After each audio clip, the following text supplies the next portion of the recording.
ខ្ញុំយល់សពឃើញកេសរអស់រយៈពេលជា10ឆ្នាំយល់សពឃើញទៅរូបនាងម្នាក់ទោះស្អាតហួសនឹងថ្លៃ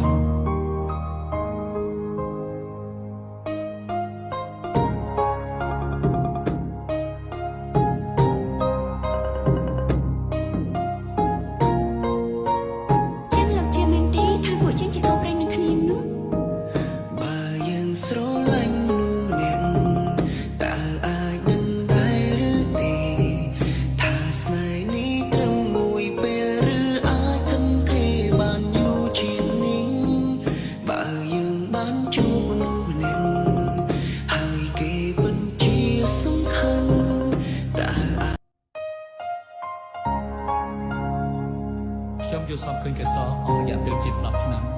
យល់សពឃើញទៅរូបនាងម្នាក់ទោះស្អាតហួសនឹងថ្លៃ